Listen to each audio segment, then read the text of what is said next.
Hello and welcome to the Sneaky Paladin Tavern, resident tavern of the Tavern League. Nomad has just arrived and ordered a round of free ale. So come one, come all, sit down, grab a spot, pick up your mug, and toast to the Tavern League. The Tavern League is on their way!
All right. I think it's time.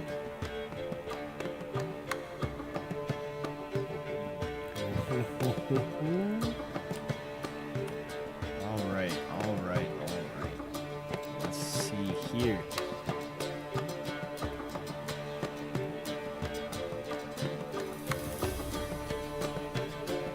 Good morning, and welcome to my second Origin session.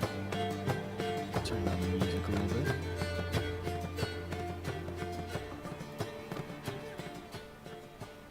Alright. My second Origin session for the Tyranny of Dragons campaign. So, I did 2 yesterday.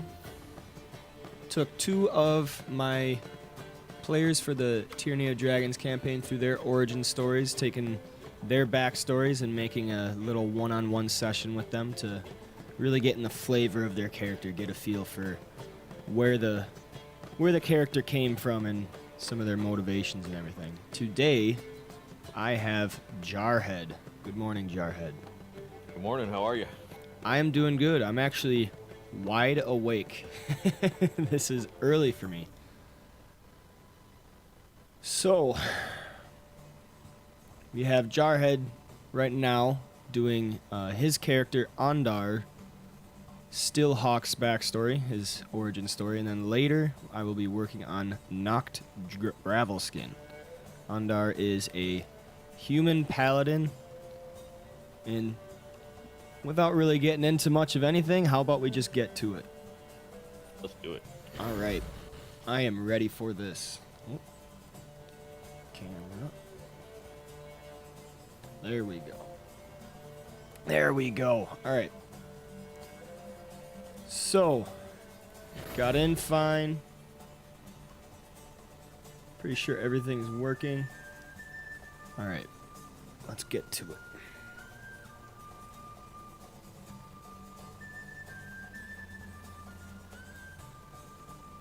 I'm going to actually keep this music. So, in the city of Zazispur, in the kingdom of Tethir, Coram Stillhawk sat upon the council of lords with his wife Lady Giselda at home. They had 4 children, each healthy and strong, showing signs of honor and grace in their futures. This was good, for the number 5 was considered cursed and avoided at many costs. Unbeknownst to the common folk, Coram hadn't touched his wife since the twins were born. He had become distant. But still, the mixture of culture within Zazispur brought in many travelers and wanderers, and so it was common enough for the lord and his lady to host feasts with entertainers from across the lands to put on display. We enter upon one of these feasts.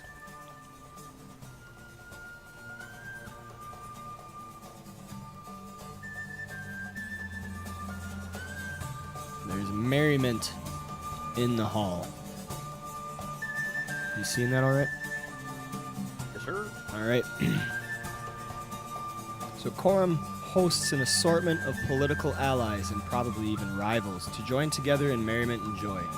A traveling troupe of entertainers performs for the crowd. After a short lull in the entertainment, a great beast of a man strides in and bows before the head table. His flowing locks of blonde hair trailing in braids behind his head, and a great beard bristling out in daring. The man bellows in a low voice to the chamber. I am Bjornathor. I hail from the frozen wilds of the north. Allow me to sing you tales of my homeland. And he extends his arms outward. The form of his body is magnificent in the dancing firelight, muscles rippling with sinew and energy. The crowd responds with applause. Hear, hear, hear! Smashing their mugs on the tables.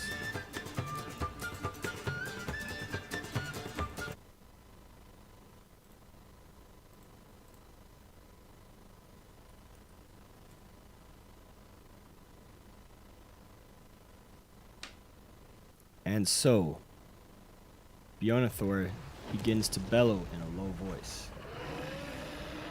After a short time stomping his foot to a beat, rattling the antler bones strapped to his calves. Other performers appear around the tables, each one shaking antlers to his beat. The great man begins to sing in a baritone voice of herds of elk and the men that follow them.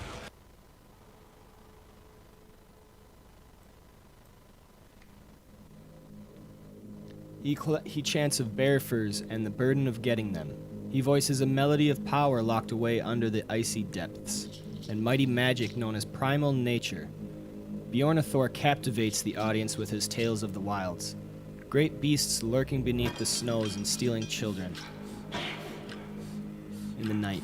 He sings of the brutal strength of his people in overcoming these many dangers. He sings of a stark white dragon curled up upon itself in its cave, a colossal hammer perched upon its great hoard of gold. He calls to his audience to seek out the dragon, to steal away its treasure. He ends his rapturous tune with a last lament to fell the mighty beast and claim honor and victory with hammer in hand. At that, the crowd applauds and whistles with delight. Bjornathor bows one last time with fist over heart, pausing just once for a glance at Lady Giselda, then turning with measured confidence away from the head table and his stage into the hallway, his performance done. Giselda's gaze never left his form.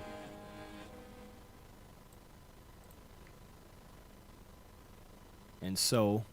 Harlot. And so we go to a time some months later where Coram is told his wife is with child. A cool nod of his head is all he greets the information with. So Coram tends to his wife within a more private hour. I am told you are with child, he accuses to his wife. And at this point, you may be able to roleplay the wife. Okay. She looks at him and shrugs. Does anyone know? The maids. You know what I mean. Do they know it is mine or not?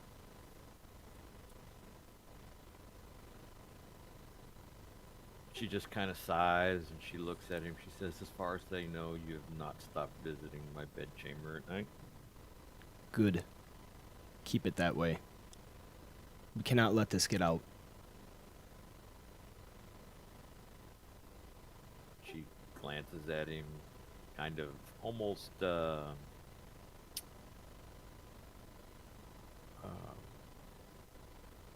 villainously, you know. She's got this disdain apparently, and she says, no, never besmirch the Stillhawks. And at that, he kind of grabs her on the arm very tightly and brings her in close. And he says, you do not talk to me in this manner. Because he doesn't like the attitude that she's giving him. Right. So she shies away from him. She's fearful now. She says, yes, Mom.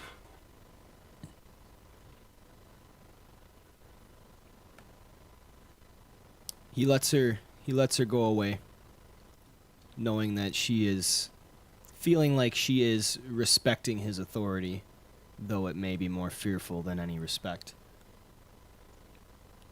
And he kind of stands up straight and straightens himself. And he says, you will keep this mistake to yourself, lady wife, within a very businesslike manner. He will be raised a Stillhawk, nonetheless. You will see to that. And he walks away, pausing at the doorway, out of her chambers, looking down at his feet. Takes a moment. And he says softly back, I am sorry for how I may have mistreated you. But without looking at her, he just walks out of the doorway without another word. And so he doesn't hear her crying. Yeah. And so some months pass by as Giselda is doted on for her 5th child, midwives and medicine men tending to her at every moment. Coram stays distanced, always out of reach and never convenient to be called upon. He is always busy with something. The night of Giselda's 5th child's birth, Coram doesn't answer her call, and so she gives birth to a great babe with the help of her handmaidens and midwives. At the final push, they grab the baby and wrap him up in furs and linens and wipe away the blood, and they hand him to her. They all kind of exchange quick glances to each other, worried and gossiping with just their eyes, for the baby has blue eyes, and even though he is just newborn, they can tell that he has light hair. As Giselda holds her baby in her arms, she coddles him closely as a baby cries from full and healthy lungs. Excuse me. You shall be known as Ondar, after your grandfather's great name, my sweet, strong boy, Giselda voices softly to the babe. You will grow up to be stronger than all the others. It's in your blood, she smiles to herself. And so, that is how Ondar was born. So we will move now to 2 winters. His mother dies. He was never quite aware of his father's cold distance and refusal, for he was sent away to ward underneath his grandfather's care in Shields Hall just outside Daramar. His grandsire was Onrid Thon, a knight in the Loyal Order of Innocence and a renowned figure in the land. And so, Ondar grows up somewhat privileged with the chance to prove himself worthy in battle and swordplay. And so, we will go to your first sparring session.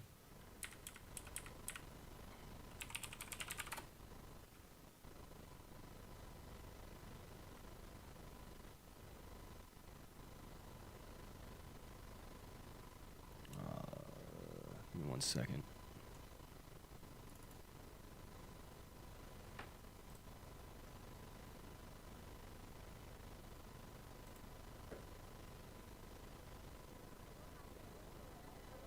Okay, so I'll do this in Theater of the Mind because I didn't have a map for this, actually. Cool. Thought I did, but... All right.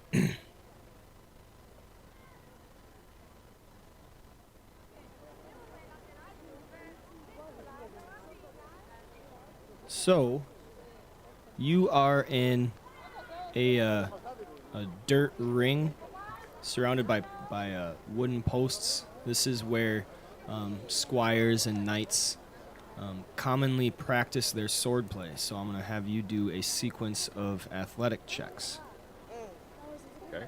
So your grandfather watches over you in your first little lesson in swordplay with the master at arms teaching you. He tells you to hold the sword like this and your shield arm like this, and you block like this, and when you strike you got to make sure to do this. So, to try and remember all that, I need you to make an intelligence check.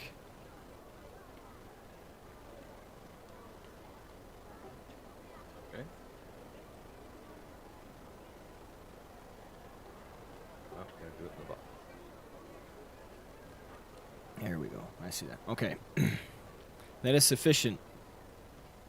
So while he's going over all these little cues, and you're paying rapt attention, you're remembering it all, and you're demonstrating that you remember by kind of holding the sword the right way, and when he tells you how to strike, you practice a strike slowly. And so now he says, "All right, so I'm gonna hold my shield up. You strike the shield. You understand, boy? Yes. All right, strike. Go ahead and make an athletics roll."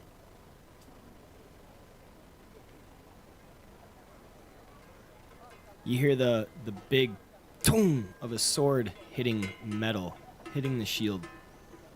And he says, "Ha ha, good, good, you have a strong arm. All right, strike again."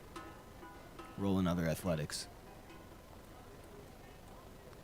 The sound of the sword hitting the shield rings through the courtyard, and all the people around watching turn their heads to take notice of you, for you have a powerful blow that it seemed almost broke the Master-at-Arms' defenses. And he kind of looks at you like, holy crap, this kid's strong. Ha ha ha. Roll perception. Oh, that's a weak one. No. You don't roll below a 10, I guess. Apparently. Don't So- jinx me now. Yeah, the positivity you're receiving from the Master-at-Arms kind of fills you with pride, and you can't help but look over to see your grandfather. He is up high, looking over, and he has a slight smirk on his face. He notices you looking, and he just gives you a slow nod. Grin a little. Trying not to be too, impetuous. Yeah. So the Master-at-Arms is kind of chuckling to himself. Very good, boy. Very good. We'll make a warrior out of you. And then he goes on to explain more and says, okay, so it's not just offense. There's also defense. I am going to strike you now. So what I need you to do is hold your shield tight. And when you see my blow coming, you put your shield just in, you move your shield just in time to block the blow. Not too soon, not too late. Understand? Nods eagerly. All right. I'm going to say strike, and that's when I want you to watch, okay? Yes. Yes. Strike! And he moves his sword in a somewhat slow arc. And right when you think it's time, I need you to roll athletics.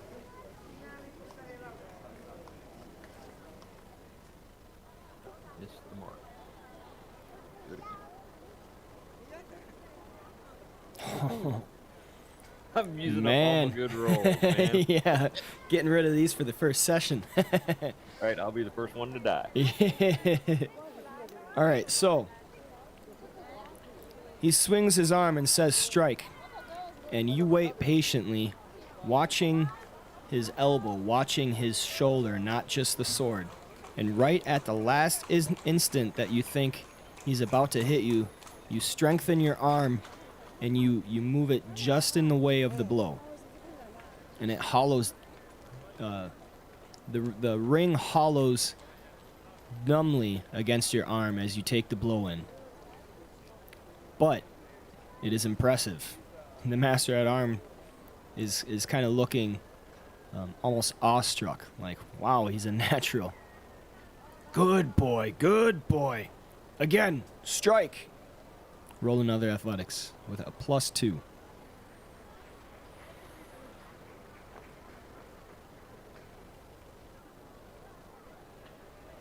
All right. So same thing. You're watching his elbow. You're watching his shoulder to see when the blow is going to strike. And at the very last second, you move your shield to block the blow, strengthening your joints. Good boy, good boy. And so, your training goes on, almost daily. And you prove an apt, an athletic, very, almost, what's the word? Like when someone's naturally gifted at something. Savant. Yeah, kind of like almost like a savant. But that's not it. Not only do you practice swordplay and horse riding, doffing, and donning armor, but you are also expected to learn about Torm and his tenets of duty, loyalty, righteousness, and law. Roll religion for me.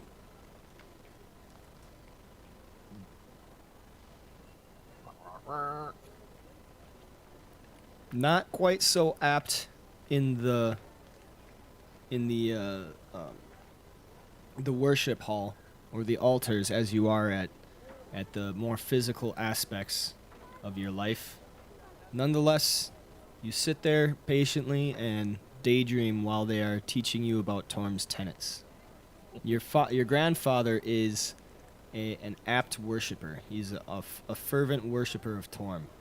And he has you come with him to pray 4 times a day and practice the tenets.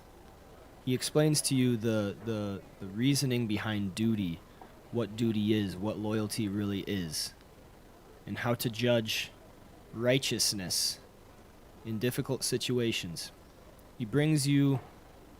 He starts bringing you to his talks with his other, the other knights and his other political allies and the people, so that you can see how he enacts these things in his day-to-day. Roll another religion for me. Alright, so you slowly start to catch on, taking these lessons and everything that your grandfather is showing you to heart. It's not easy for you, it's not necessarily interesting, but you're paying attention. And slowly, as you get older, as the years weather on and your training gets more intense, more in depth, you come to find a sense of comfortability in the teachings of Torm.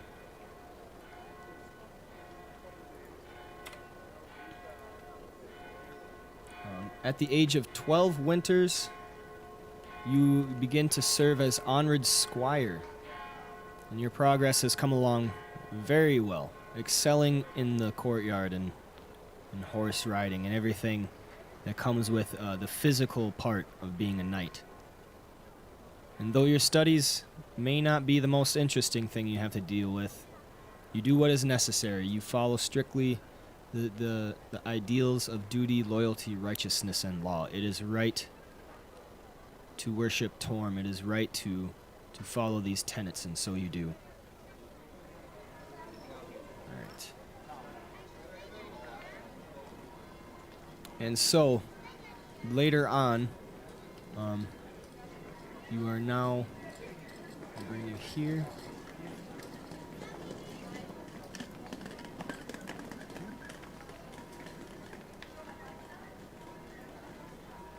Alright, so you're on the bottom there. See it? Okay, so this is like a ceremony hall. There's the dais up at the top, where someone might hold court. And there is a concession of people in the center with the body of your now dead grandfather on top of a little funeral dais, I guess you could say. A raised casket on display for people to come by and say what they feel they need to say. Your grandfather has died, and you are of age.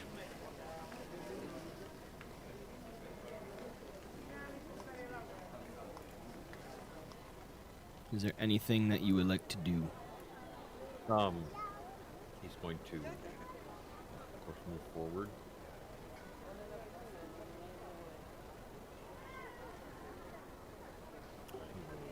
People nod and acknowledge their, any like senior knights in the order, he will, give deference to. Any high level or even any priest of Torm, he will, of course, acknowledge and not so much speak to him, because he's pretty much been taught don't spoke unless spoken to kind of thing. Okay. He will then walk up to his grandfather's body. He will look at it, and he will say, "I will not dishonor you or your memory." Okay, so when you walk up and you're nodding, giving silent respect to those in attendance, and they nod back to you. Some of them kind of touch you reassuringly on your elbow and whisper, little things in your ear. There are little murmurs in the chamber. Everybody is mostly kind of quiet and just sitting in silent reflection of the great man that was your grandfather, Onrid Thawne. And when you step up and you say those words to yourself and whoever may be hearing to your grandfather, you feel this kind of wave of peacefulness, the sense of duty and loyalty that you have been hearing about and reading about all your lives thus far in service as a squire learning from your grandfather. You get that sense right now. You're not necessarily sad, you're more getting the feeling that, you know, your life is ready. You are prepared. You are ready to take your lessons out into the world.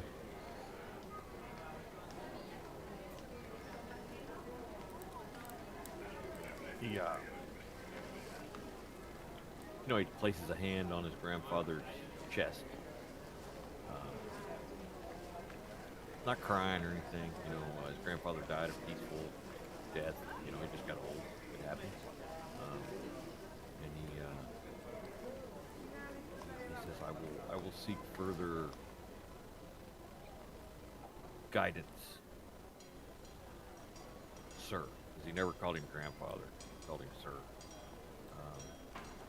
I will go to the Temple of Torm's Coming and seek approval from Torm. At the sound of Torm, are you saying this out loud or are you saying this to yourself? It's out loud, but he's not like shouting it. Okay, he's kind of just talking to himself. Others, body, but he's not whispering. It's normal conversational tone. Okay, gotcha.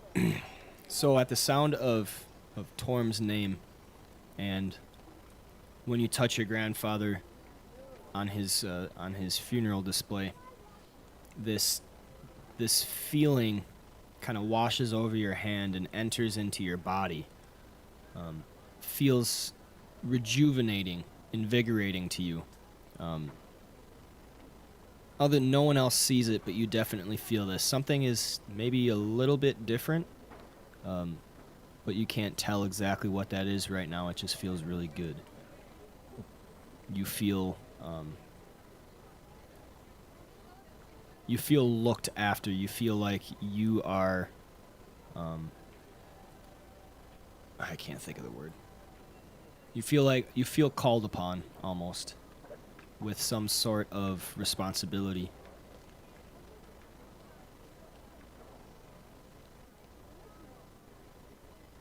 If you want, you can make an investigation check.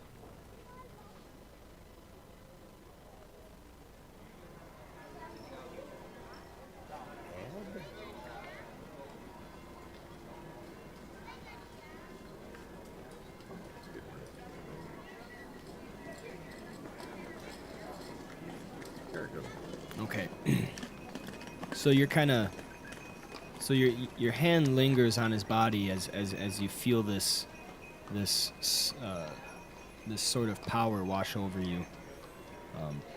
You can't tell what it is though, but the only thing you know is that you get the feeling it's something significant. And at this, one of your father's, I'm sorry, what was that? Go ahead. I was getting ready to say something. Go ahead. Okay. So at this, one of your father's stewards comes by and places a hand on your shoulder. Ondar, it was your grandfather's wish that you receive these. And he points to his own squires and that holding some items for you. There's chainmail, a longsword, and a shield, and some provisions, backpack with supplies and everything. And he informs you he wishes that you take the lessons you have learned here and live your life. He was very proud of you, and he wanted you to know that. Take these items and forge your own path into the world. He told me to tell this to you. And he kind of bows and then puts the items on display. Do you wish to take them? Especially that shield. All right, so you kind of ceremoniously take the items. They are now yours, and you are basically a knight in the world now.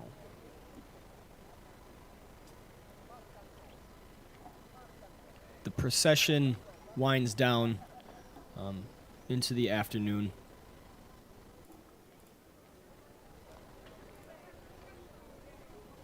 Oh, I like that. I like that.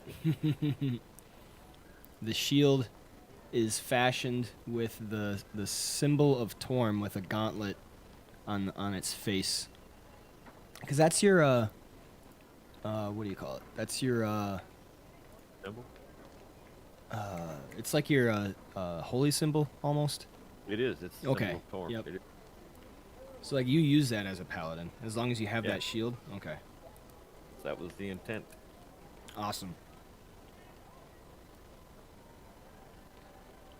So you have this awesome shield with the symbol of Torm, the gauntlet, emblazoned on the surface. The metal has been worked in a fashion that it raises up in ridges that make the form of that hand. And so the day wanes on into the afternoon with people coming by and paying respects to the Lord and this knight, this great Onrid Thon. And finally it comes to an end where the crypt keepers and the worshippers of what's that god of death in here? Oh, Honorbound. Yeah, Kelimvor. So the priests of Kelimvor come by and then they do their thing. They claim the body and then they ceremoniously bring it to where they need to bring it to do all their stuff, and the funeral is now over. What do you wish to do? He will, of course, he's probably already like inventoried his grandfather's whatever, and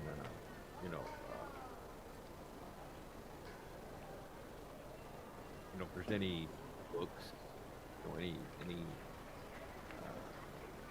like religious books, he probably would have taken because he knew his grandfather was real keen on him becoming more studious in the worship of Torm and the Triad.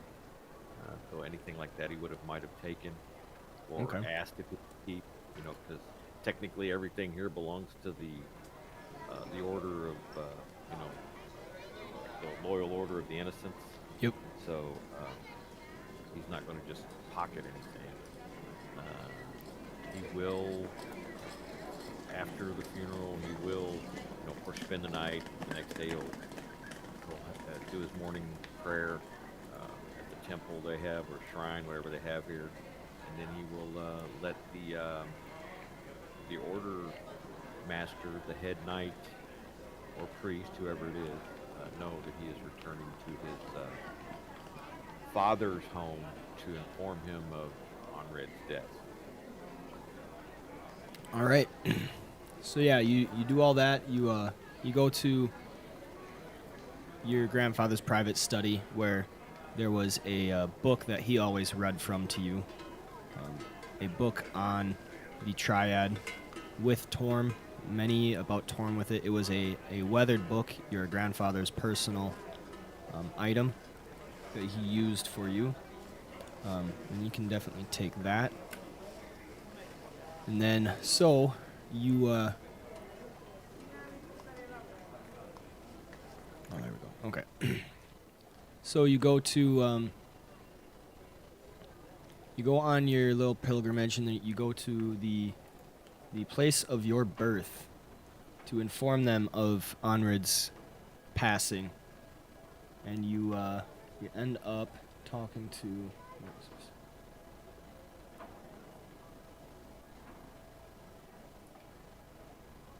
Okay, there we go. So, We'll actually just use the same map, just change some stuff around. Cool.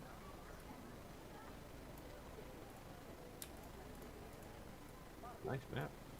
Yeah. I just found it on Google. The interweb is an amazing thing. Yeah.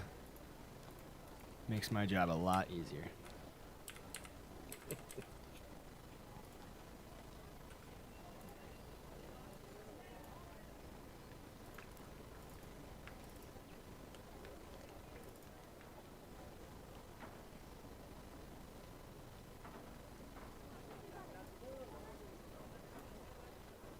Okay, so you come to Zazispur, the place of your birth, seeking to inform of your grandfather's death, and gain any knowledge or anything that you might glean from a pilgrimage home. You are welcome to the city and gathered to the procession hall, where your brother Korum's son sits upon the not the throne, but like Right.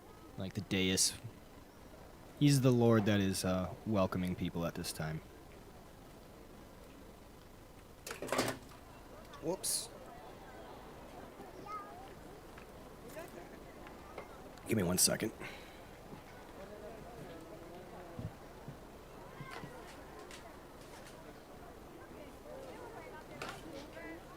All right. So you are welcomed into this hall with your brother greeting you.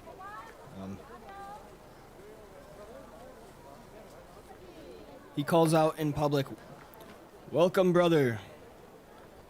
You are here in Zazispur. How was your time away with grandfather?" I learned much. That is good. That is good. Tell me, how does he fare? Sorry, but he has passed. He is gone. He has been returned to the world, to the other world. And at that, there's a little bit of talking in a hush that comes over the crowd. And your brother says, "Ah, that is sad to hear. How did he die?" He died peacefully while sleeping. That is good. That is good. Well, Father. I'm sorry. What was that? He says, "Where's father?" Father has passed as well. He gets this look on his face like, "Oh, I was not told." I'm sorry the business did not reach you. Yes, he passed some time ago. How did he die again? Fighting a fire in the market. Okay, yeah. So he informs you of that. There was a fire in the market, and your father was there on the scene right away, trying to help the people and take care of it. But sadly, he passed. Yes, it was tragic, but I was named heir, and so now it is my responsibility to look after these people. I only hope that I can be in as much service as father was. And then he kind of bows his head, and the other people nod their agreement. Dark kind of bows his head in junction with them. He really didn't know his dad, so. Yeah. Well, you are welcome. You are welcome to the city. Visit the family estate. And then he kind of gestures to the rest of the congregation. If you wouldn't mind, I would appreciate a private moment with my brother. And then so they all kind of disperse.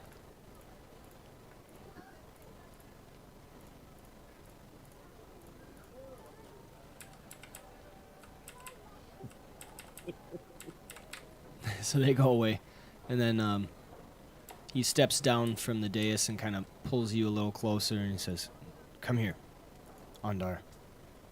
Starts to lean in like it's going to be like a brotherly hug. And he just kind of grabs you on the shoulder, and when you lean in kind of to give a hug, he puts his hand on his hand on your chest. He's like, what are you doing?" I was greeting you as a brother. You are my older brother, and the leader of the family now. Yes. He says, "My apologies. It's just it's a difficult situation. You are welcome to visit the family estate, of course, but you must understand. I have things to attend to. I can't get. I don't wish to get caught up in this right now." Confusion, caught up in. Is there something I should know? He looks at you like kind of scanning your face and just says, "Oh, I suppose you wouldn't know."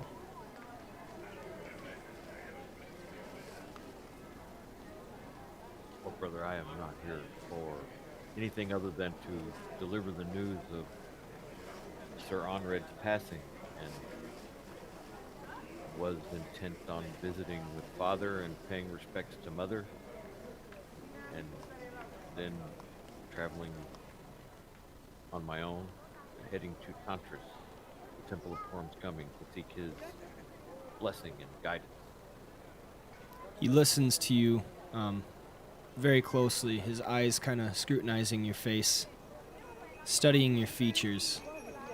You notice there is a pretty clear difference between you, where you with your blonde hair and your blue eyes and your strong, more beefy kind of figure, muscles are definitely bigger. And then you look on your brother with his features, and it's almost a stark contrast. His darker, more brown skin, and darker hair, darker eyes. If one was looking at you, they wouldn't know you were brothers without you saying so. And he looks at you and he says, well, yeah, I suppose you would wish to speak to father. Never mind. And he's kind of muttering to himself right now. It's not my place. And then he takes a deeper breath and stands up and looks at you. He says, "It is that would be good.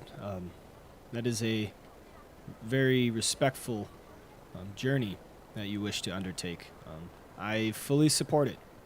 I even suggest maybe you get on that sooner rather than later. You don't want to get tied up in the politics and the whispers of this land." No, I have no desire for politics or any of that thing. I just wish to live like Sir Onred did, and continue bringing righteousness to those that need it, and to help those that need help. I do not desire to stay here long. I will not impede or intrude upon you at all, brother. And again, he kind of like, puts his hand on his brother's shoulder, and, in a brotherly way, and a little grip of the shoulder. And he says, I will visit with father and mother in the morning, and I will be gone before high sun. And when you put your hand on him, he kind of seeks to do a similar thing, though it's really awkward, and you can tell he's like unsure how to act, like he's kind of battling with something inside his own mind. But nonetheless, he clasps you on the shoulder and he's like, "Yes, brothers. If you need anything, go ahead and speak to my servants, my attendants. You will have what you need for your journey. Leaving in the morrow, we will feed your belly. We will take care of your horse. We will give you whatever you need. And just, I would suggest, again, being on your way." And at that, he kind of clasps you one last time and turns to leave the chamber.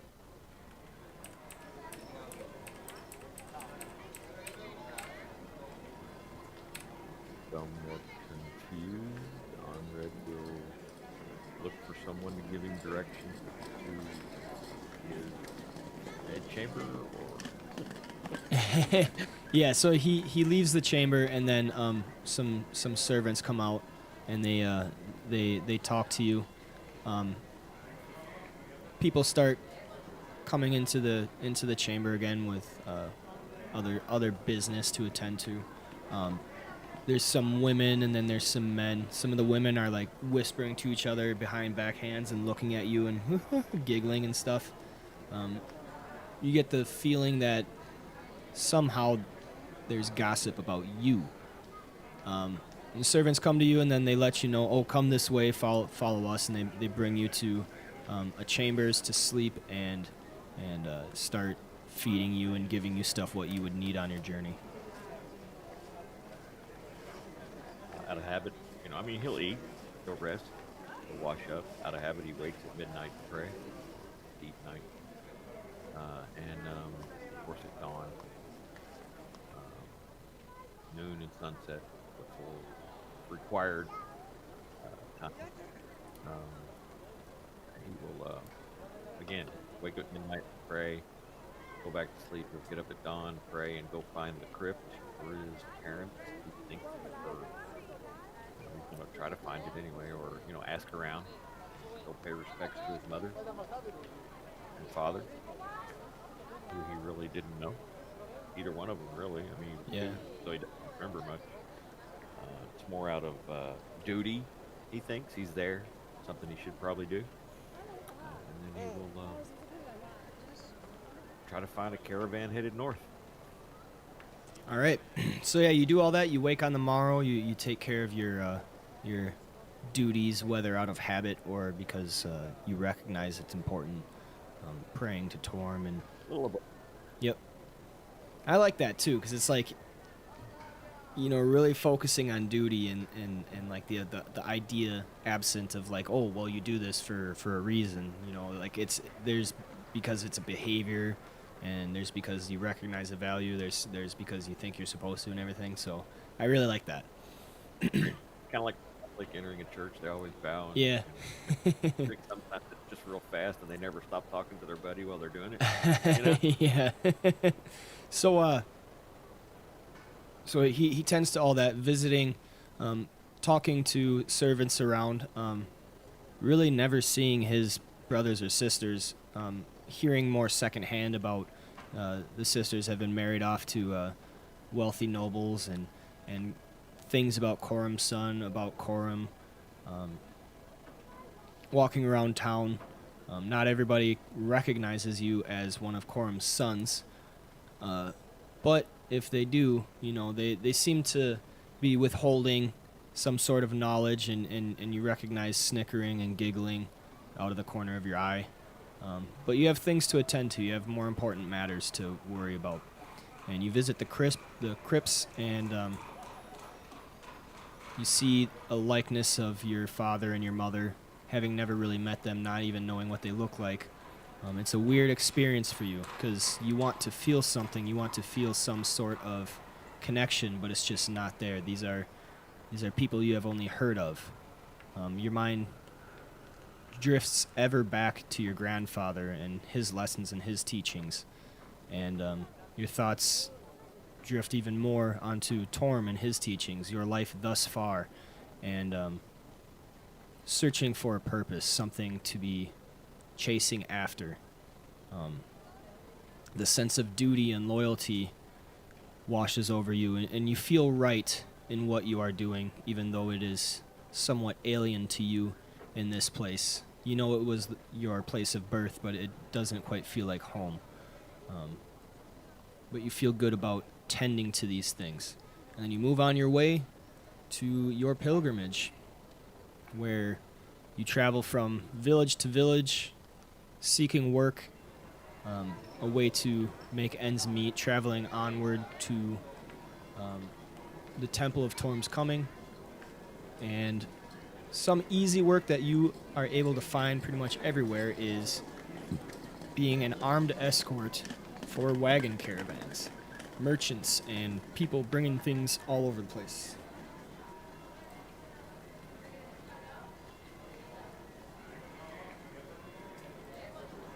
But wanting some muscle. Yeah. Okay. So, on one such caravan, The wagon wheel breaks, and so you are down for repairs on the side of the road. One of the what would you call it, drive masters or whatever, is trying to fix the wagon and everything, and he's messing around with it and on all that, and all of a sudden the weight on the wagon shifts, and it breaks the wheel even further while he's down there kind of working on it, and so he actually gets pierced in his arm by a big giant splinter of wood, and he's kind of crying out in pain like, ah, fuck, god damn it, and he's not down for the count, but he's definitely in pain, and there's blood bleeding everywhere. So, Ondar will, see that and move forward. And is he pinned in any way, or it just stabbed him? No, it just stabbed him. The weight of the wagon wasn't enough to pin him underneath, but he gets out from where he was working. It was more like he was bending down, and the weight of the wagon kind of came down on top of him and pushed him out of the way. So he will, remove the splinter of wood slowly but surely, and as he's pulling it out, he's got one hand where the wound is, and he's pulling with the other hand. And he's look at me, look in the eye, breathe deep. You will be fine. Torm will see to it. I swear to you. And without really thinking about it, he will cast Lay on Hand. Yes, exactly. So this man is kind of grabbing his arm, and he's just like, oh fuck. It's a big giant piece of wood that pierced his arm, and he's like, oh, that'll fucking put me up for months. Oh, damn it. He will be fine. And then while you are tending to him, you get this sense of purpose and duty. This very familiar sense kind of washes over you, and without even thinking, you kind of know what you're supposed to do. And this feeling, you let it wash through your hands, and you actually end up healing the man. So this is how you find out that you have the Lay on Hands power.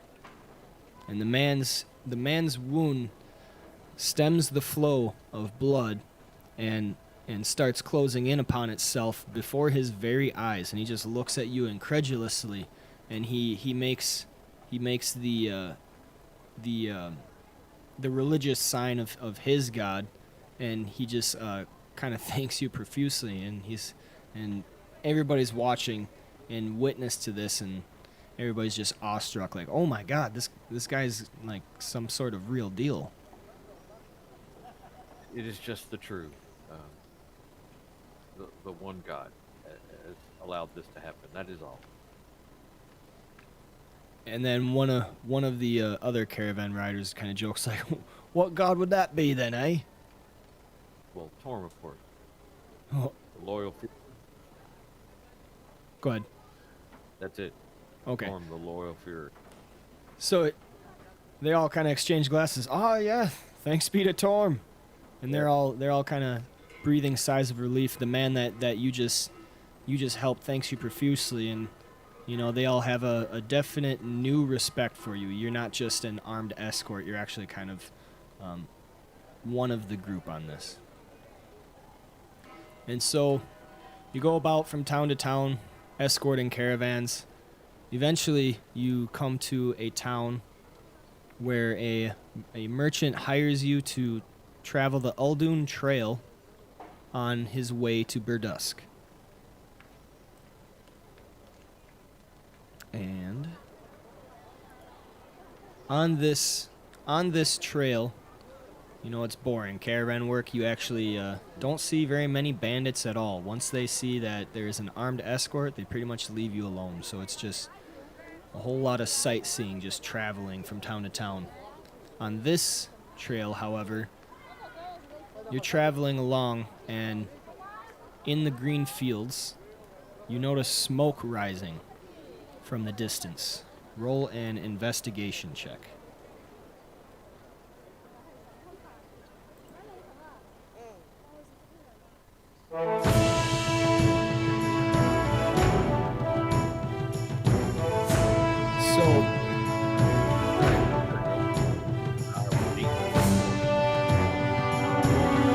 Did you roll it off the chat?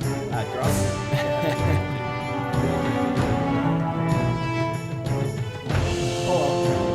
is at 9. So, you're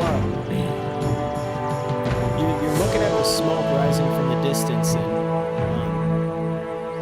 it's far enough away you can't quite make out what it is. But everybody notices it, and some people are looking to themselves, almost with worried glances. I think that might be. Some of the caravan responds to you. I don't know, but that seems to be pretty thick smoke. What do you reckon? Could be. Does he know there's a town there or not? So if you ask him like if there's any places nearby, he looks at you and says, well, I think we're getting close to Greenest. Could be trouble in the town. Perhaps I should ride ahead and check to make sure before the caravan enters. I don't know. That smoke that big surely can't be a good sign. I'm sure the caravan master would like you to stay with the group. You're the muscle. Very well. Where is he? I shall ask him. All right, so you just travel on with the caravan for now? Yeah, he'll speak out caravan master in the caravan. You know, unless he's assigned to a specific wagon. Okay. He can move about freely within the caravan, however large it is. He will go find the caravan master and ask him if he knows, if he sees it, if he has any idea of what may be the situation. Okay. So you make your way to the front of the caravan where the main wagon is, and the caravan master, we will say... I've used that. Oh, yeah? Perfect.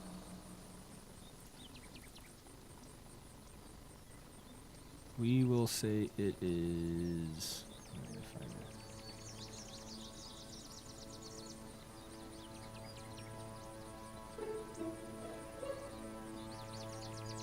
There. We'll say it's this guy. So you come up to the caravan master, the man who hired you, and he's just driving along, moving the caravan forward. Would you like to say anything to get his attention? Excuse me, caravan master, sir, lord. Aye. What is it, sir? Smoke, do you see it? Aye, I see it.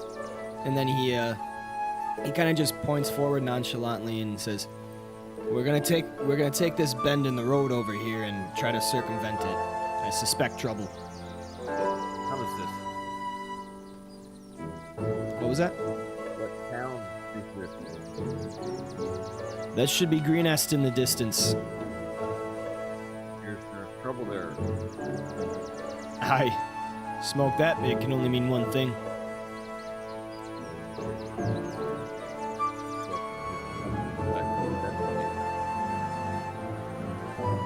I'm sorry, what was that? I was kind of muffled. Sorry. That is something that I should check. I should look and see. There may be people that need help there. He looks at you and kind of goes, maybe in a different town, but you're under my hire. I say we go this way. And he kind of brushes it off.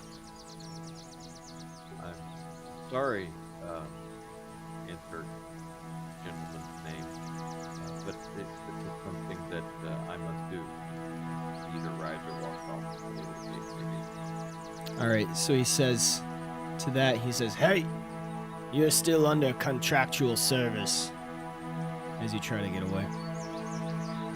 Yes, I understand, but I'm not sure that we can deviate maybe. And do you continue to trudge onward?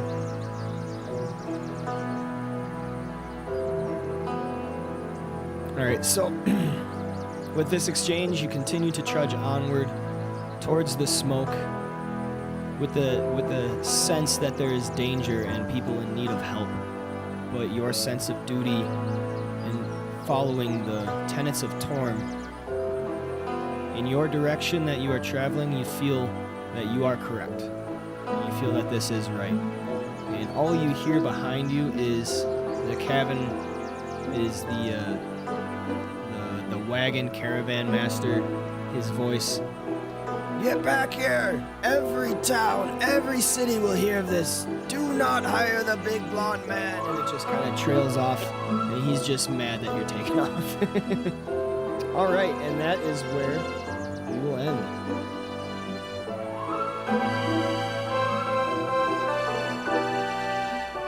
All right. So how did you like it? Well, I enjoyed it. Good. I enjoyed that too. I think that went very smoothly. I think that went very well. Ahead of time. Yeah. Yeah. There we are. I have time to hopefully get stuff ready for the next guy now. Well, I had a blast. I enjoyed it. I was glad that I could connect to the game easily and not have any issues with that. Yeah. Thank you I so made much. Note in the notes section, just some stuff on Torm. Oh, I gotcha. Okay. Can you need to update that?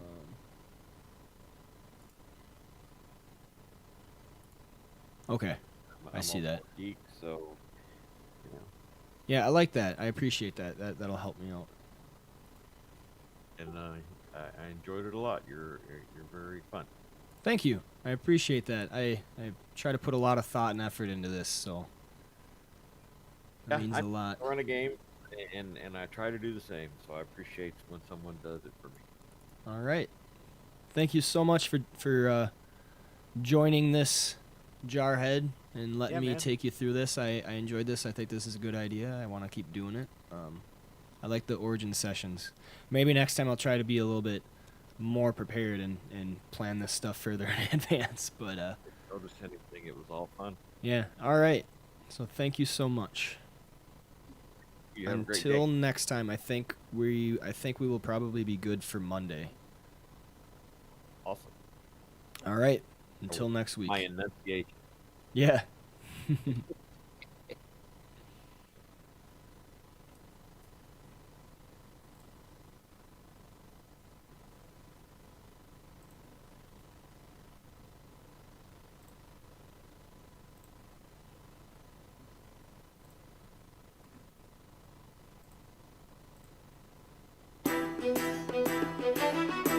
And with that, I will be taking a short break until right around 11 o'clock, where we will go through Nopt Gravelskin and his story, finding out how exactly he came to be a hero amongst dwarves.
Hey, Hey, good morning.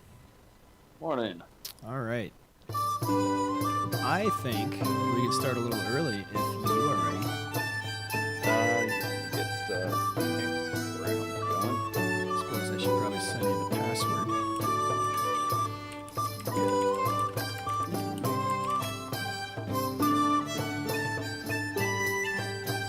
All right. Back after break. Hello, guys. Hello, hello, hello.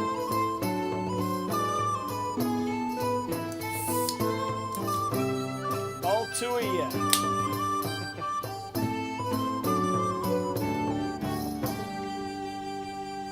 How are you this morning, John? I'm all right. All right. It would be 8:52 for you. Yeah, let's go with that. That seems about right. Yeah, this character looks about right. There you go. Yeah, definitely check them over. If I missed anything or messed anything up, let me know. I mean, only stuff that I would have just double check skills are the same. Got it. Cookie utensils. Yeah, no, this looks correct. Well, this looks the same as mine, so it has to be. Yeah. Unlike a paperboard where you can actually get math wrong.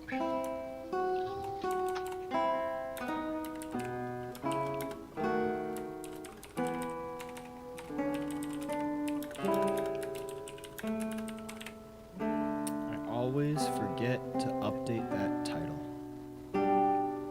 All right. So yeah, under your actions, your powers and stuff, I gave you like rage and savage attacks. Ah, perfect. So also for my purposes as much as it is for yours, so I can try to remember stuff. Sure. And then if you have a character portrait, by all means, input it. Yeah, I'm gonna. I started cooking up something and I cut my thumb, so I'm not able to sculpt right now. So I'll get something here Ooh, for you hopefully for sculpt? next week. Yeah. That's awesome. I can't wait to see that. All right, so I think we are set to begin. Let's see.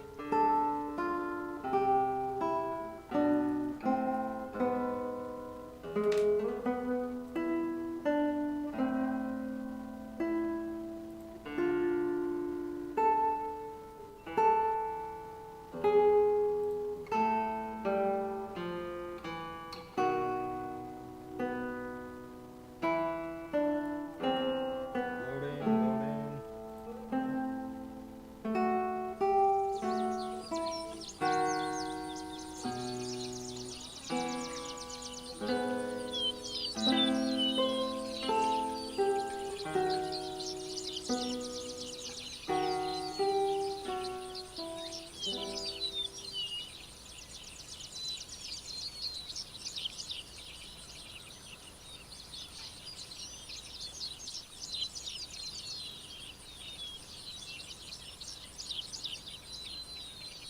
Okay, so we have John here with his character Noct, a half-orc barbarian. His origin session will commence from here on forth.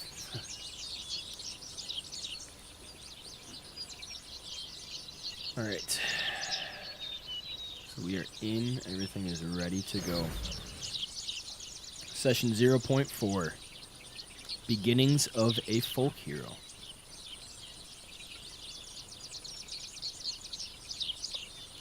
So we are here in this forest area.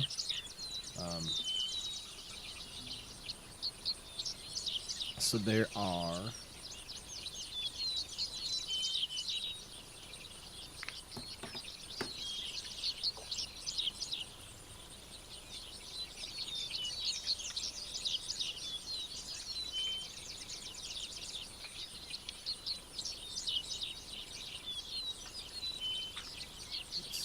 those.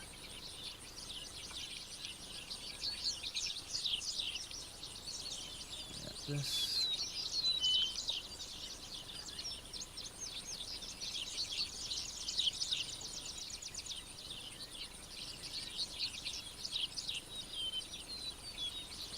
Alright, so we come to a scene in a forest where there are orcs running through the trees. Running along the river, getting closer to the sound, there is a somewhat cascading body of water flowing forth. I actually don't have that sound. But there is a cascading water river body going forth that almost deadens the sound of the forest around it. There is one orc holding a small figure in its arms, running forth behind the others. They get to this area and they notice that the water is sounding high above the wilderness. And so it takes this little bundle and lays it down inside a hollow tree stump. And then they exchange some words to each other, the orcs and half-orcs. And then the one that laid the bundle down in the tree stump whispers a little thing into it, and then they take off to fight these other figures. Some humans come running around and do battle with the orcs. The orcs fight valiantly and with honor, savagely even, but they are cut down.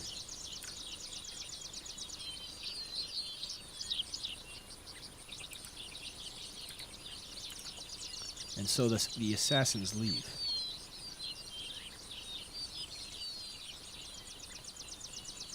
Having their seeming quarry defeated, the orcs dead just off the distance of this river. Through the night,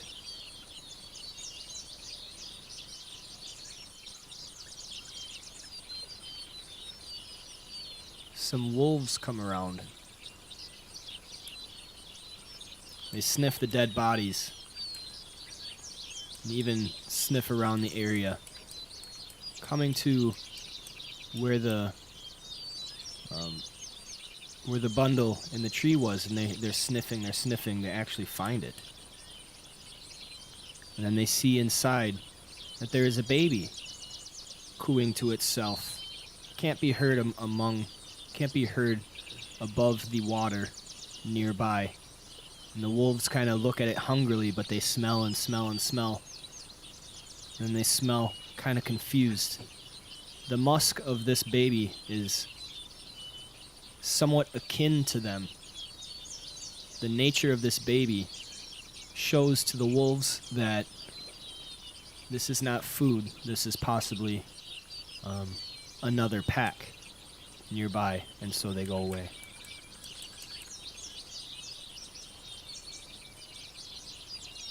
Nighttime comes, and the forest dies down.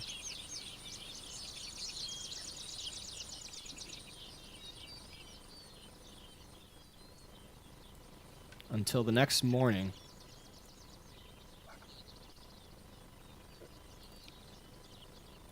What is this?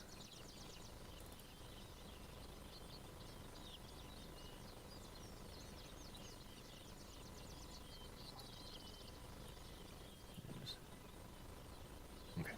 Until the next morning, where a roving duo of dwarves come by. There's a dwarven female, and there's a dwarven male. They're venturing out into the woods on the outskirts of their mining lands, going across the river. And then they see the dead bodies of the orcs talking to each other like, what the heck is this? What are orcs doing over here? So they're on edge, going back around to the river, and they think to go back to their dwarving lands, their mining lands, to warn the others. When the female notices some sounds and rustling coming from a tree stump. She looks inside to find that there is a bundled form inside of it. And from here, you can take it, John. What does she do?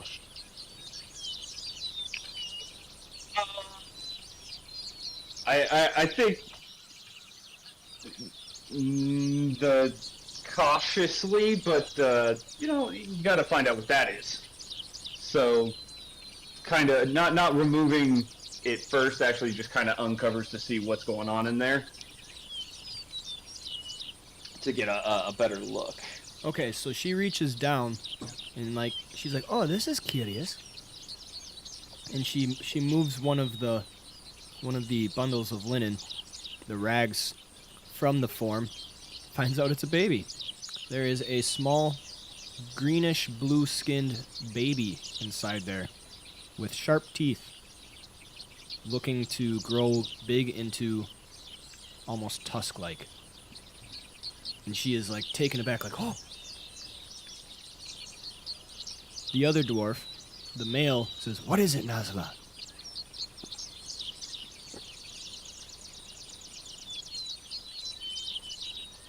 As he's looking around cautiously, trying to make sure there isn't any danger around. How does Nazla reply?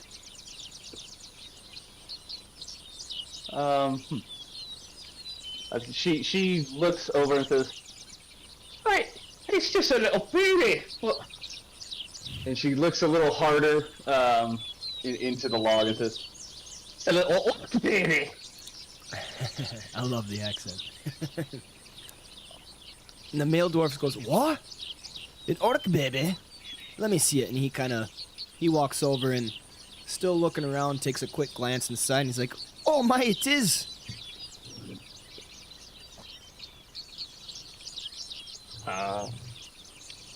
Nazla kind of gets in there. It's a small tree trunk, so they're kind of both pushing against each other's frames. It's just, well, we can't. Hey, we just leave it. It must have belonged to the dead ones over there. Aye, surely. We should get out of here before the rest come to claim it. Come on, Nazla. And he kind of nudges her. So she reaches in and he's big, but she's able to negotiate him out of the tree and loses some of the linens in doing so, but they're in a bit of a rush, so that's a sacrifice. Yeah. Not really a big one. And scoops him up into her arms. So as she does so the linens kind of fall around and reveal more of the bundle, and there's actually a little talisman, a little necklace around the baby's neck. I think it starts like it's gonna slip off, and she's quick to grab that and take a look at the words on it, which are in orc, but written orc and dwarf are close enough that she can make out the words knocked, scratched into it. Yeah, very crude dwarven runes in the Orcish language spell out knocked. And the male dwarf says, "Oh, Nazla, put it back. We gotta get out of here. You have to warn the others." Can't rightly just leave a baby in a tree. Orc or not, it's coming with us. And he just looks at her pleading, "Oh, come on." This might happen a lot where she gets her way. He says, "Stop. Bah, fine. Let's go. And then he starts walking away. He up and follows. Alright. So they go across the river. Back across the river, back to where they came from.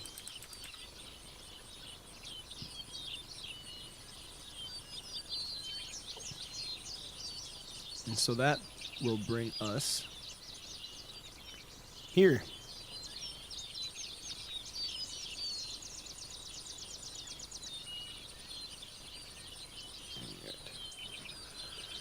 So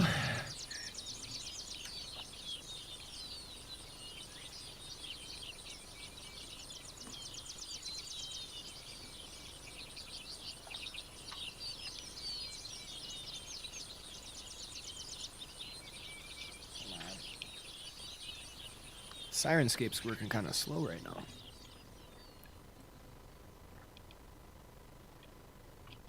Okay, so that brings us to here. So they go back across and bring him to their little dwarven village, their mining dwarven village, and show him to the rest. And you know, not everybody takes well to an orc, seeming half orc amongst them, but nonetheless, Nazla gets her way, and he is raised among the dwarfs. You got some, I can hear myself in your mic. I don't know if that's an issue. Okay, I'm not hearing myself now. Okay. Oh, okay. Does it work for you, though? Can you hear everything good, or? Yeah. Okay, just want to make sure. All right. And so, Noct grew up alongside his clansmen, welcomed as one of the clan even despite his not being a dwarf. He learned the tools of their trade and how to work the earth, partaking excitedly and proving physically capable at even a young age. By the time he was 8, it was awkward, and became the subject of a few jibes by his fellow clansmen as he towered over them and couldn't fit in many of their mining tunnels. But nonetheless, he tried. And so we can go to the mines area.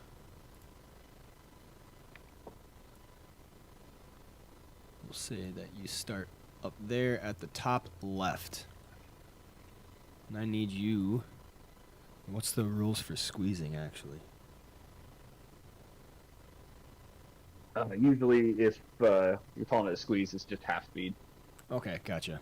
And so Noct is working alongside his fellow dwarven miners, and they are teaching him the trade, showing him how to work the earth, how to make the tunnels, and pick at the rocks to find the ore and not destroy it in the process. He catches on quick from a young age, proving physically apt and ready to run around. But as he gets older, oh, where'd your guy go?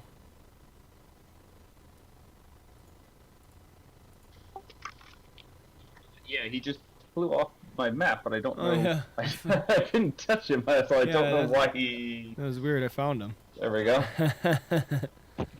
All right, there we go. So, they're showing him how to do their dwarven things, the life and the days in the life of a dwarf. But as he gets older, he grows and grows and grows, and soon enough, he's towering over them, and it's a lot harder for him to fit in the tunnels. So I need you to make some athletics checks.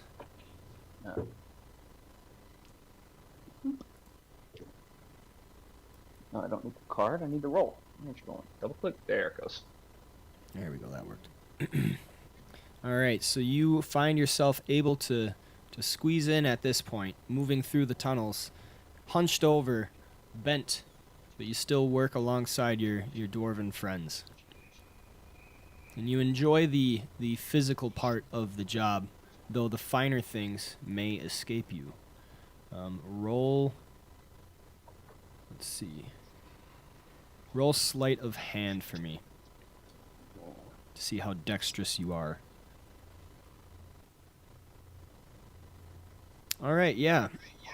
So you are able to, work alongside your dwarven clansmen with enough precision to find the ore as well as them, though this may not be as exciting for you as it is for them, it seems, for they live for this, finding ore and shaping the earth and digging down into these tunnels.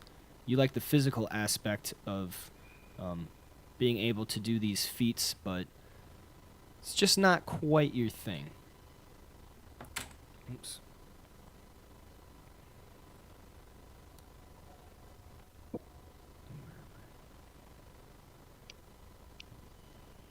And you build up a camaraderie with your fellow dwarfmen.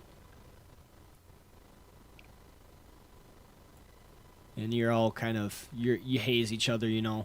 So, like, you engage in games of, like, who can throw a pick the farthest and who can jump this chasm and everything. Roll me in athletics.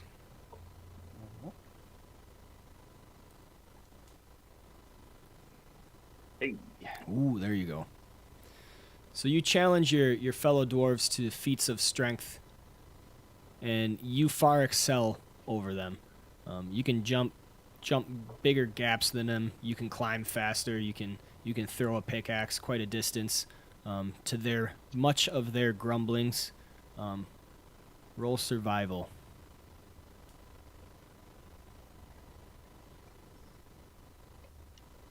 Having a good rolling day. Yeah.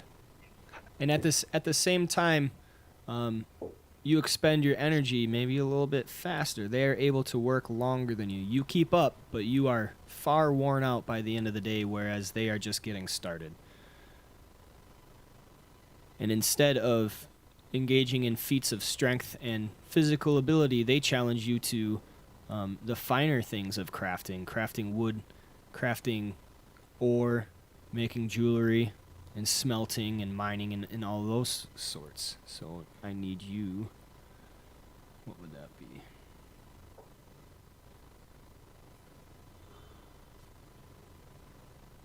Roll performance for me.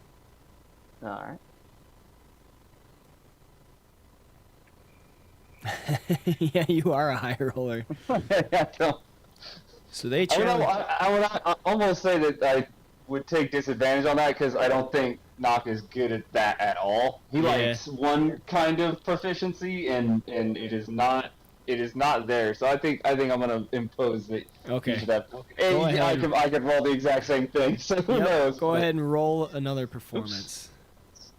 I actually rolled perception by accident, but I mean it's still a 12. Yep, 12. Okay, so they challenge you to feats of their own, and though their work may far out excel yours, you are still keeping up your own with them. There is a little sense of pride within you and among your family members at the work that you are doing. They joke that you are more dwarf than orc, and the other half must be dwarven and not human.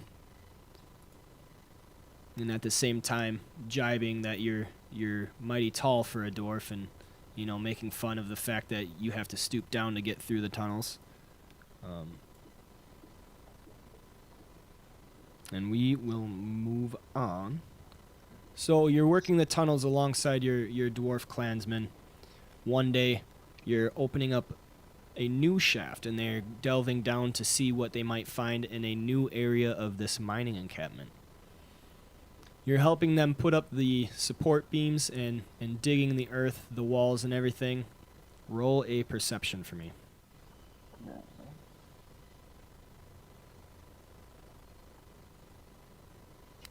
You notice there is a crack in the side of the tunnel wall running the length of the side from the ceiling to the bottom. On the map should I be, or should we just not worry about the map right this minute? I'm not so worried about the map. That's more for flavor. Cool. I than didn't know if anything, I so, needed to. yeah. Okay. Yeah. He stooped over as he's got kind of a almost like that posture of like a gorilla when it walks because of the way he's trying to move around. But he half crawl, half walks his way over to the crack and inspects it. Okay, one of your dwarf clan members calls over to you. What is it, Nock? What are you looking at? Oh, there seems to be some kind of a crack over here. It must be pretty deep. I can almost... He tries to put his face, or he does put his face right up on it to try to look and see if he can see anything. That could be incredibly stupid looking, and he still does it. Yeah, so I got dark vision. so the other dwarves look at you and they kind of laugh and point and like nudge each other like look at this guy. But the other guy comes by and he's looking at it and he's rubbing his beard and he says, "Ah, that's all right. It's just a shallow crack, I'm sure. Come on, let's get to it. We got to get this tunnel dug." All right, but I still feel like it's pretty important. I'm gonna. He reaches around in his pocket and pulls out one of his like a little marker that he has to help him find his way in the tunnels and jabs it in there. Oh, this is gonna be I'm gonna come back to this. I got a good feeling about this.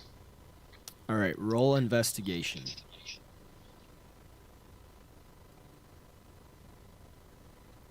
Yes, so while you're looking at this crack, you definitely get the sense that someone should be keeping an eye on this. It doesn't seem like just some shallow crack. It seems like there might be some what would you call that?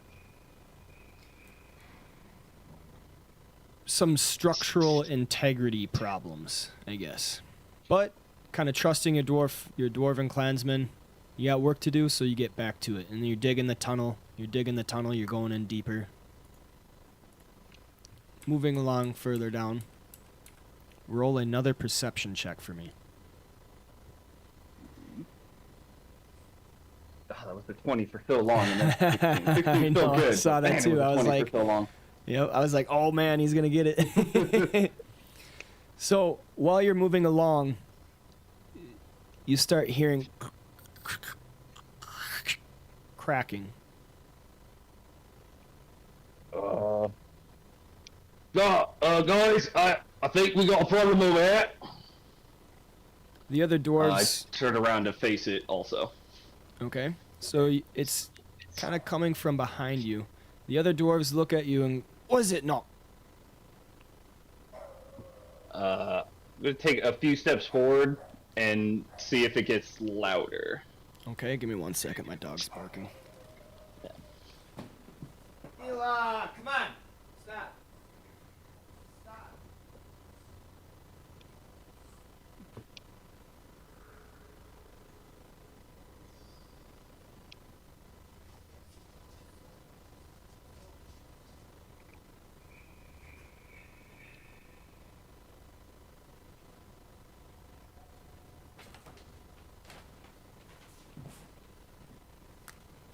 All right.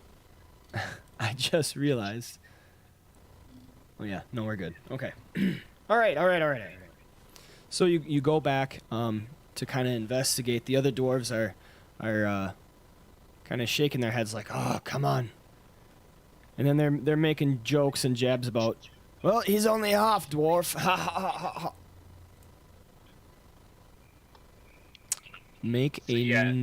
Make another perception check. Alright. So you're getting closer and closer, the cracking. You're looking around, you don't necessarily hear it anymore, but it's kind of echoing through the chamber as far as you can tell. Make an investigation check. Oh no. The first bad. Yeah, so you're kind of... You're trusting the wisdom of your fellow dwarfs again and kind of feel like, it's nothing, so you get back to work. You're digging the tunnel, digging the tunnel. Going further and further down into the earth.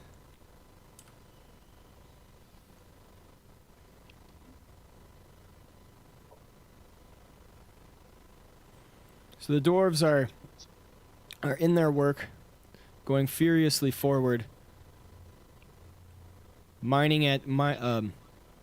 picking at the dirt and removing it and laying foundations as best they can. And all of a sudden,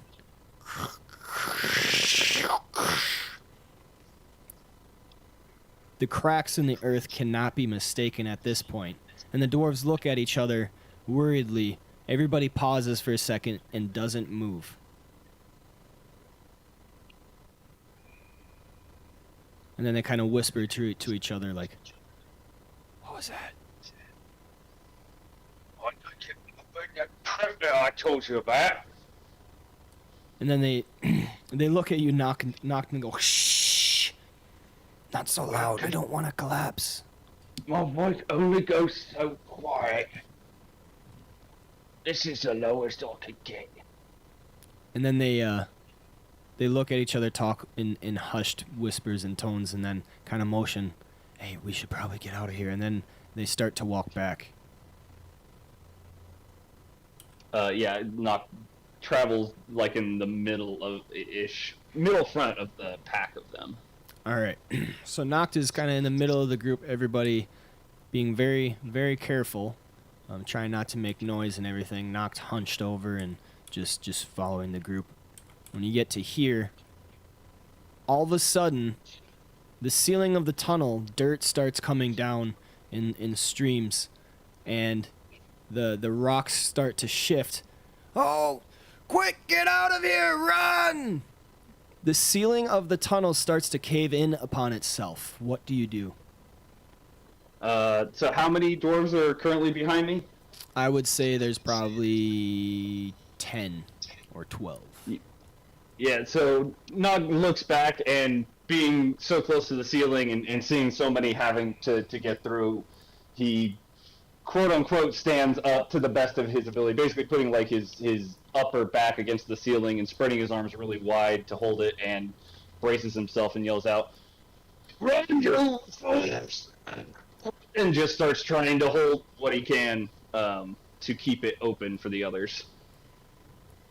All right. So the other dwarves are looking worried and eyes full of fright at the ceiling of this tunnel beginning to collapse upon itself. You raise your arms to try and hold the ceiling up. Make me a strength check with advantage.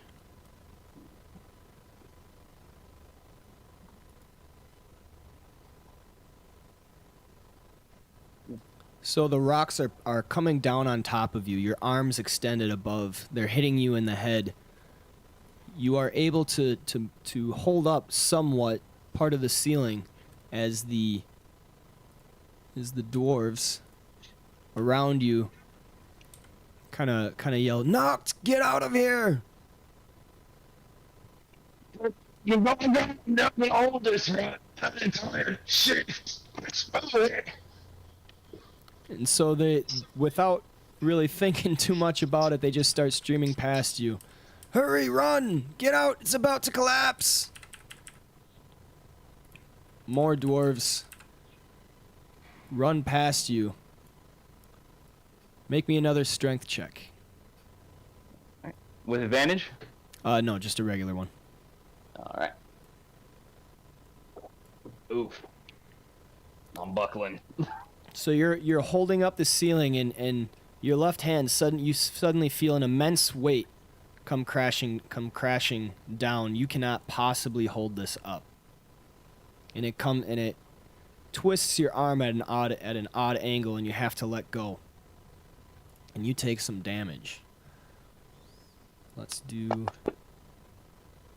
Alright, so 5 points of damage from your arm twisting at an awkward angle. You have to shift your position. Make me an athletics check.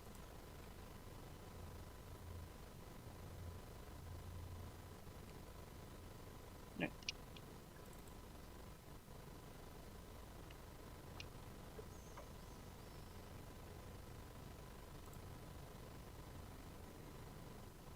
actually going to maybe get some better ambiance. Okay, so with that athletics check, you are able to shift your position in order to keep the other end of the tunnel. While the left side of the tunnel is collapsing around you, the right side has just enough room for the dwarves to start clambering out.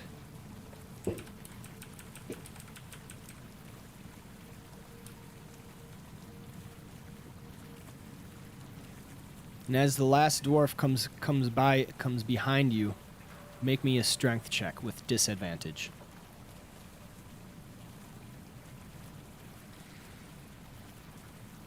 Oh man, there was an 18 in there. Damn that 18. If only it was at advantage.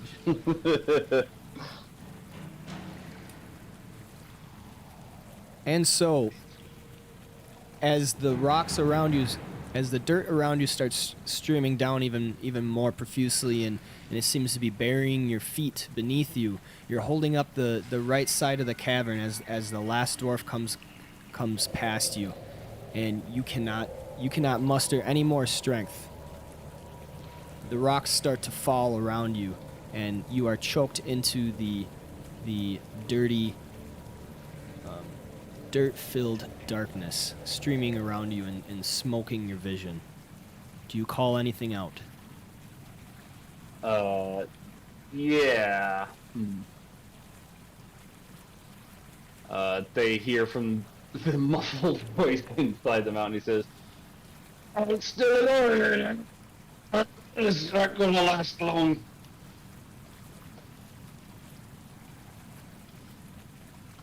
Okay, so we go to this one now. The other dwarves are all streaming out of the tunnel. Come on. There you go. The dwarves are all streaming out of the tunnel. Kind of congregating outside. Hunched over, breathing heavily. Talking amongst themselves. Oh, are you okay? Oh, where is Noct?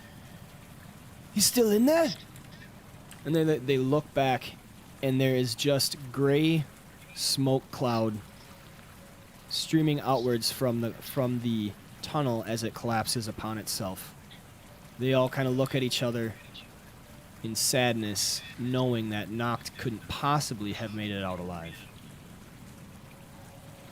After a short amount of time with them lamenting to each other and giving each other reassuring grasps, suddenly you hear some noises of rocks shifting.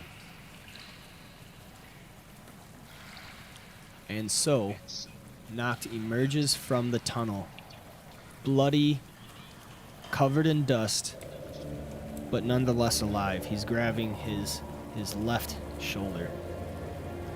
Noct! Oh my goodness! You're alive! Oh my goodness! And you hear rounds of applause. You saved us! Oh my goodness! I told you. The crash was important. And then he passes out. So he passes out, and they all rush around to grab him.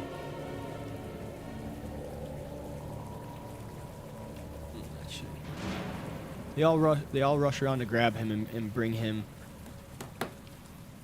to a place where he can rest and lay down. His mother, Nazla, coming by to see what's the matter. Word travels quickly about Noct and his heroic antics. He has become a sort of folk hero among this little village. Word travels quick about the new tunnel that collapsed and how Noct let every single dwarf come out alive before him and even emerged himself from the disaster. So you actually... this is how you get your rustic hospitality feature, because you are a hero among the common folk.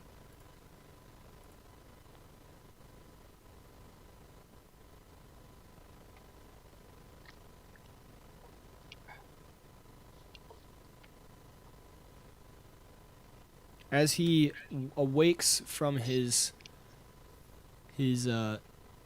near-death experience and his induced kind of coma or whatever, he is greeted by a host of dwarves standing around him, each one thanking him for saving their life. Thank you, Noct. You're a blessing. Others are saying, "Oh, I'm so glad we took you in. It appears the orc in your blood isn't quite so bad." If it wasn't for the oak in my blood, I wouldn't have held that ceiling, to be fair. But I would love a drink. They won't let me drink in here. Who's gonna sneak or knock a bottle? And they all kind of laugh to each other. Aye! Rounds for Noct! And then they bring like a whole barrel of mead and everything, and they're pouring ale around, and they're handing it to you, and it's like, oh, you'll never pay for ale again, Noct. Joking to each That other. is gonna put you out of business, son. And pick like with his, I guess it'd be his right arm, his left arm was more injured. Just basically tears the top off and dunks his head into the barrel and just starts fishing his way to the bottom. And they're all making merry and enjoying themselves and laughing at this, clapping you on the back. So, word about your heroics starts to actually travel far and wide. Dwarven villages around the land hear about the orc that actually has come to save dwarven kind, to be the savior and protector of the mines. You are known from across the land to quite a few different areas, even so far as human encampments. And this reputation was good and has served you. You have led a very good life so far. But it's just something about it doesn't quite fit right.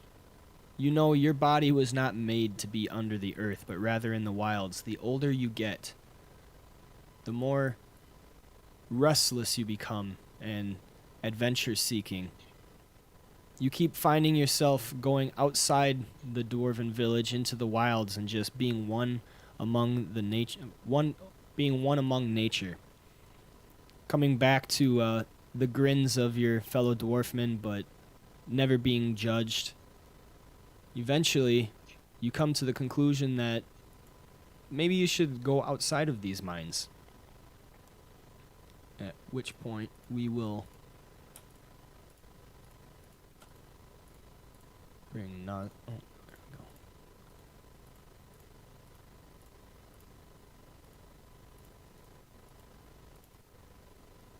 At which point Nazla you can have a little conversation with her.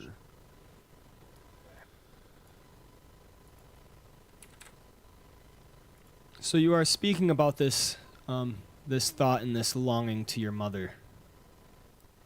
What is it that you are saying?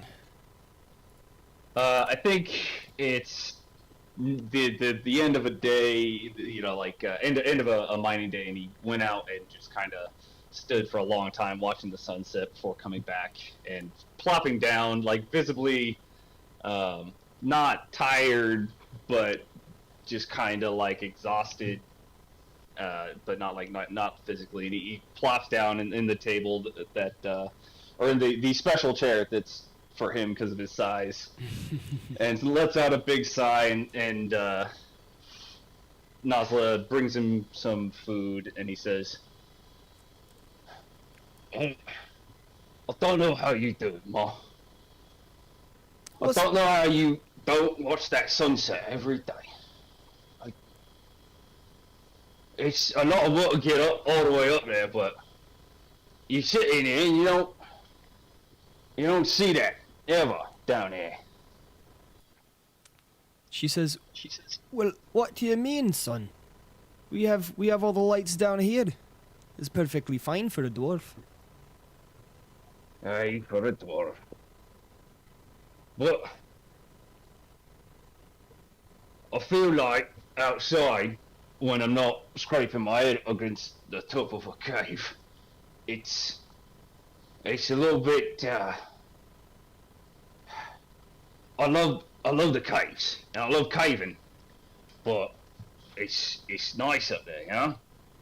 There's air, a lot of it. I don't feel like I'm stealing everybody else's air down up there, and the torchlights are nice, and those bright crystals, I like those, but it's nice to watch the sunset, you know. I never get to see the sunrise, because, well, you know, it's hard to figure that out down here, but I like seeing it, and I've been kicking something around in the old noodle.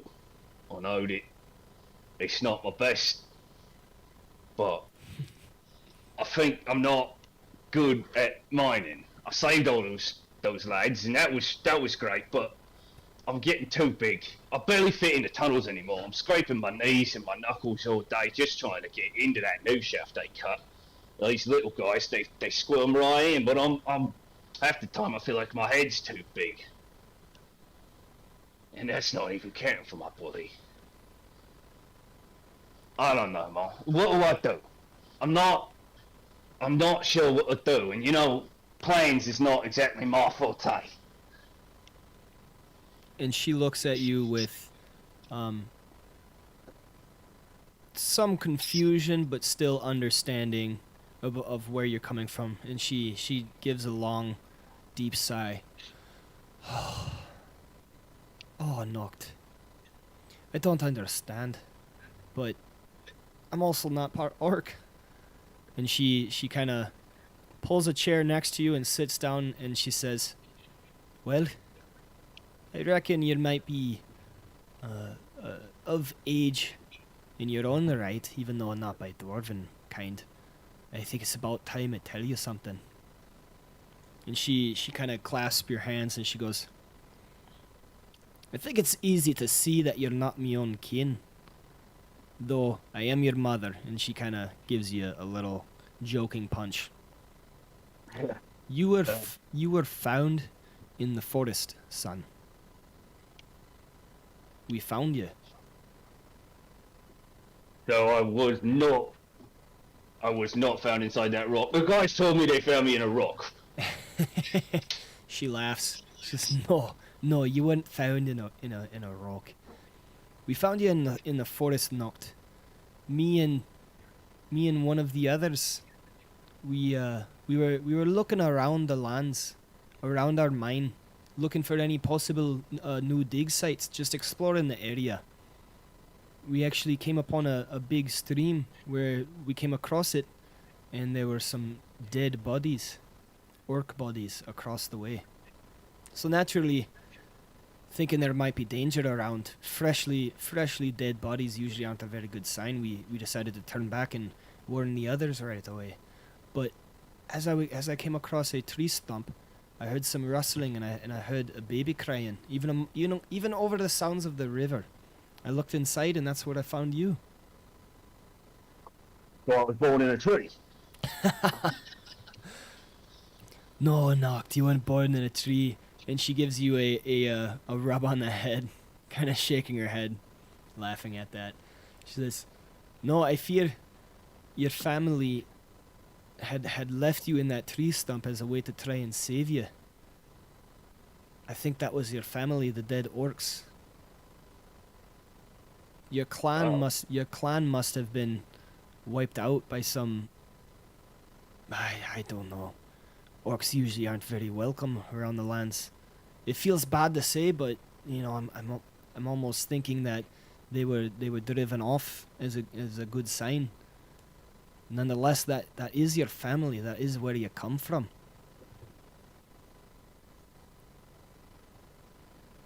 Well, that is... It clarifies a few things. I mean, I know I'm not a dwarf, and I did think it was weird I was born from a rock. And I mean, up until I was 4, I just thought I was your very, very big son. But this adds some new processes to me. I think I would like to go see that place. And see the tree I was... You say I'm not born from the tree, but see the tree I was sort of born in.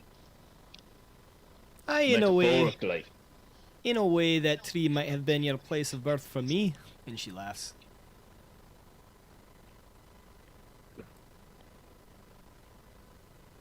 I think I need to go and at least see it. I don't have... I like it here. It's warm and it's safe, but I feel like I gotta at least see this place and, you know, see how it feels inside my noggin. And she says, aye. She grabs your hand and gives it a squeeze, and then she kind of pats you. I'll take you there. Come on, let's grab some things. And then she brings you around the house. You kind of grab some items, and she's kind of humming to herself, but at the same time telling you, okay, so we're going out in the wilderness. That means we need some supplies. Right, I need my whole cooking kit. Let me get my kit. And he goes and gets a bag that's very specifically written cooking kit. He really, growing up, he really liked helping Nazla cook because he just didn't know what else. He got so big so fast that he couldn't mind, but at the same time, because of his brain, but at the same time, he needed to do something. So he was good at helping her cook, and now he really likes it. Okay, I like that.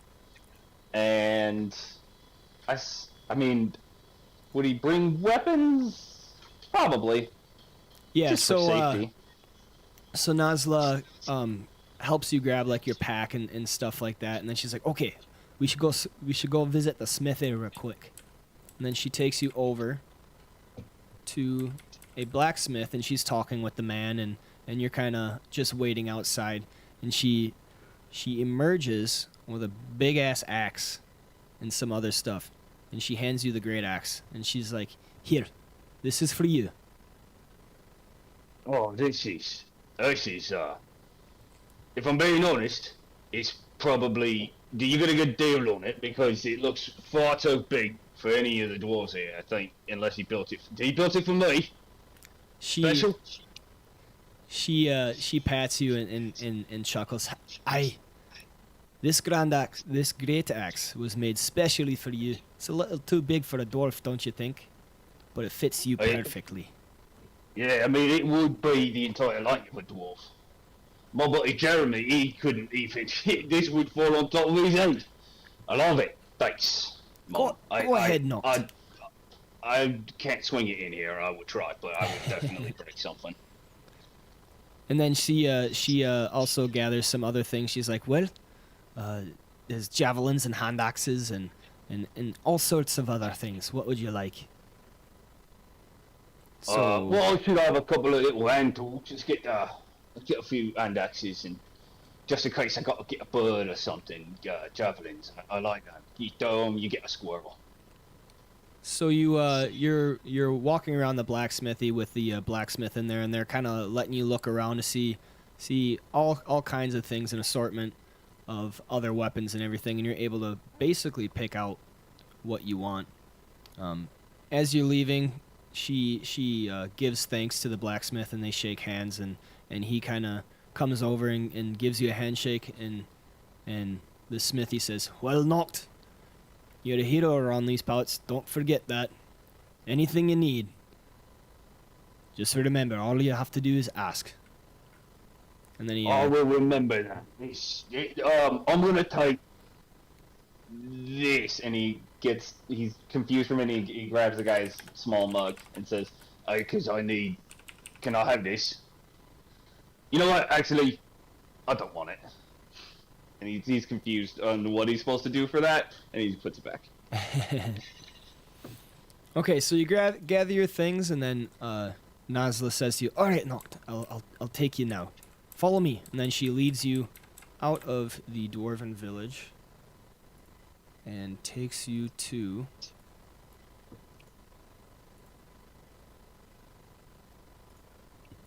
here.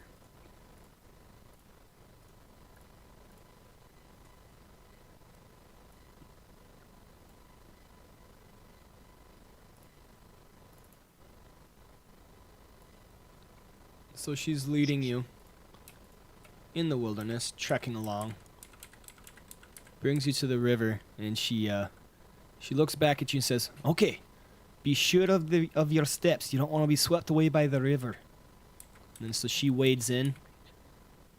I need you to make a athletics check. Okay. Dirty Nice. 20. There you go. So, you step into the river, and it's pretty deep, and the waters are rushing by pretty fast.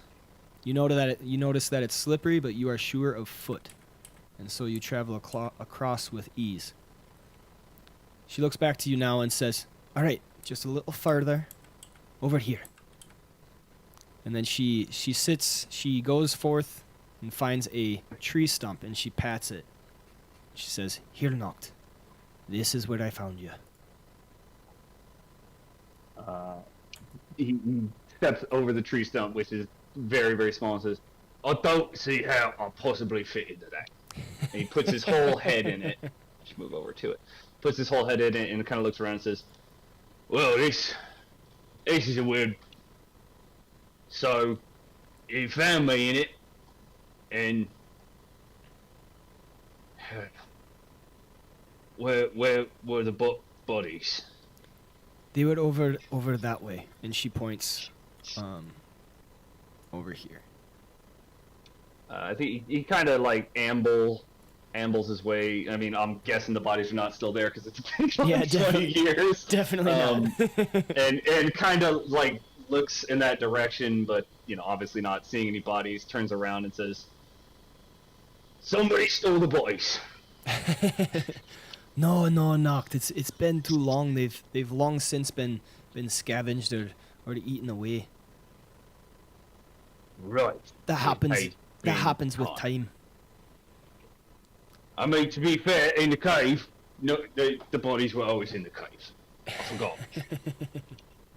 So she now takes this time to grab you and says, "Okay, listen closely, Noct. I have more."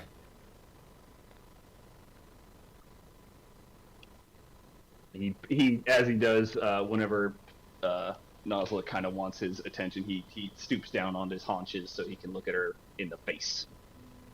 And then she grabs you and says, "Don't ever forget, you're my boy.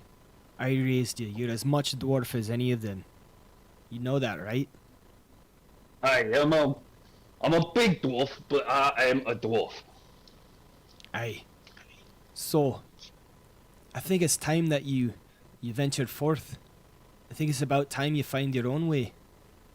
You're right, the mines just aren't for you. Dwarves like that kind of work. We like the sparkle of the mines and the gems in doing our crafts. I don't think that's for you though. You belong out here in the wilds. And she looks around and she smells. Can you smell it? Yeah, it's a weird smell. It doesn't smell like dirt. It smells like green. Is that a good way to describe this smell? I'd say that's a perfect way to describe the smell. This is where you belong. That smell is your home. And then she, My home does not have a roof. No, you can't knock your head on it. This is a good point. And then she brings out a length of leather with a little talisman on the end, and she hands it to you. And she says, "I found you with this." He takes the talisman. And you look on it, and etched in dwarven runes, as best as you're able to decipher, it says "Noct." This, Boy, it's got my name on it. yes, this is what we found you with. This is your namesake. I suspect it was your real name after all. Whatever your parents named you. You should go out and try to find them. See if there's any more of your tribe. I don't know if they're in the area anymore, but I would go out into the world and sell your services. Be one with the wilds. Try to find your own way. See what happened to your parents, to your clan. You're right. He turns a little bit to look and says, Somewhere out there is an orc like me. It actually might, know who my... I don't like using the word family, Mom. You're my family, but it'd be nice to know where who put me in the tree. Since you're sure I did not come from the tree. Yes, I'm sure. All right. I'd like to know who put me in the tree and why they would put me in a tree. I guess then those people are dead, but maybe some of them got away. Seems like a good place to start. The ones who got away, I'm sure they're out there, Mum.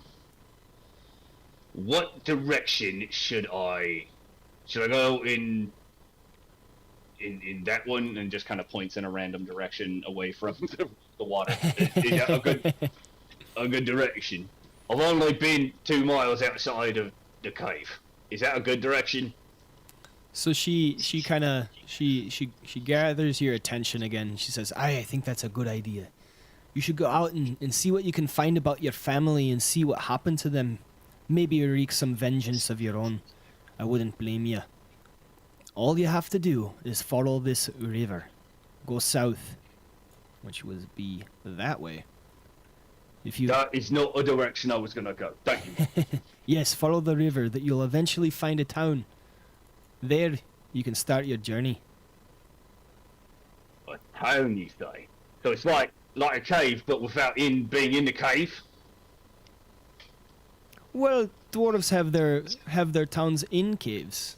Other people that live on the surface, such as your own, they live in their own towns outside of caves. Yes. That is amazing. I am very excited to see these out of... Like, how do you even build a house when you're not in a cave? Boy. It's gonna be weird. But, I am excited. So she kind of turns you around to face the right direction. Remember, follow the river. You have everything you need. And she pats your backpack filled with stuff and all your weapons. I wish you well, son. Take care. Take care of yourself. Remember your lessons. I think you should be on your way now. I don't remember any of the lessons. And do I follow the stream down or up? You know what? I'll figure it out. And he just starts walking this way. All right. And so, let's see. So we will go Theater of the Mind now. So Noct is following the river south. Follows it for quite some time before the forest kind of clears, and it makes way to more plains and grassy areas. Off in the distance, he does see a town. And there's actually... Spectacular sight. Look at those buildings. That's taller than a 3.5-foot door. This is going to be fun. And so, actually, oddly enough, he sees smoke rising from it. They must be having right barbecue. I can smell it from here. I am excited. So make me an investigation check. That keeps in line with thinking it's barbecue. Yeah, so Noct is looking off in the distance, exiting the forest, and following the fields, looking at the town with smoke coming from the far distance, and he makes the assumption that they are having a giant feast, and the hunger in his belly starts growling. I'm going to show them so many good dwarf recipes. There's beer-battered meats. There's that time I put dirt in beer and I drank it. That was good. Dirt. He put the right glowing crystals in a beer and it is delicious. They're not going to see it coming. All right, so you travel forth out of the forest, following the simple directions of Nazla, your dwarven matron mother, for which you feel pretty good about this. You feel at home out in the wilds, feeling like you're actually one with yourself for once. With great axe strapped to your back and your backpack in tow, you travel forth to the town and the smoke in search of a barbecue. And this is where we will end. All right. Oh, Drake Takes wants to buy you inspiration for good roleplay. I will definitely do that. So you will have inspiration. Rad. There we go. For session we 1. do Thank you, Drake Takes. Inspiration. Love it. All right, there we are. The origin story of Noct Gravelskin, a half-orc dwarf barbarian. Yeah, that's the best way to describe him. He's Yep. more dwarf than anything, but boy, is he going to be scary to look at with your eyeballs. Oh yeah. He's not even a barbarian. He's a half-orc dwarf.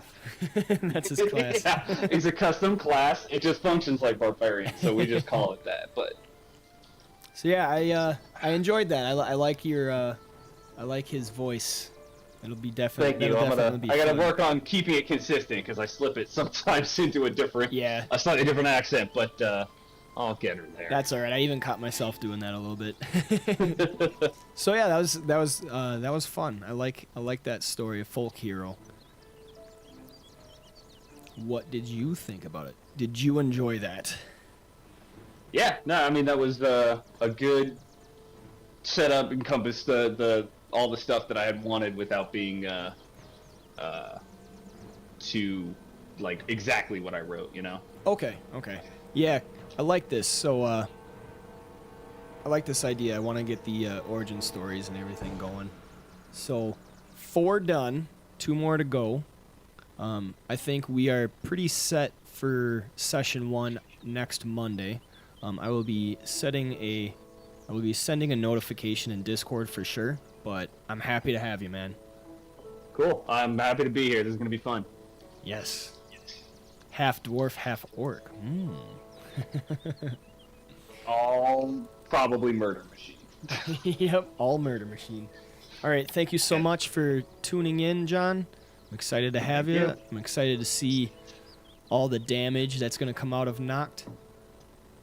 Is it K-N-O-K-T? Those rages are N-O-K, no C. Okay, gotcha. Okay. Old Jarhead All right. said, looking forward to becoming this guy's friend. Yes. All right, guys. That is it for today. Thank you so much, John. Thank you so much, Old Jarhead, for giving me this opportunity to run some one-on-one sessions with you. I had a good time. Absolutely. I'm Very excited to fun. get started. All right, until next time. I will see you later.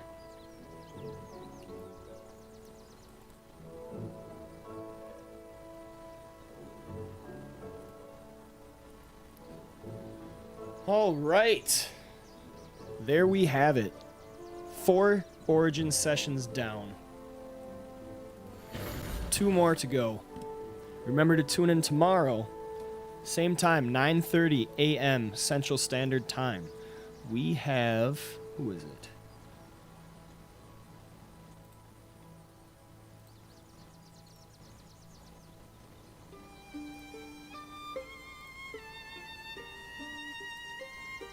Should be... Let's see.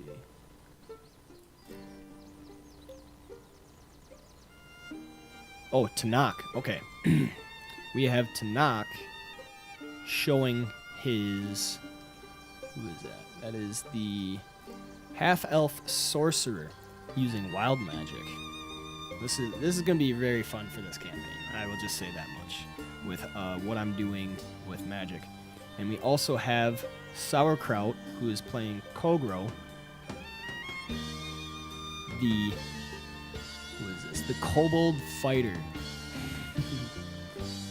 With an 11 strength score. This will be mainly roleplay for a little bit, I think. So yeah, tune in tomorrow, 9:30 a.m. for Tanakh, and then around 11 a.m. Central Standard Time for Kogro, the Fierce. Tune in to find out those origin stories and see where they are coming from. I had a great time. I hope you had a great time. Make sure to give me a follow, subscribe, whatever you want to keep in tune, up to date on the stream. Until next time.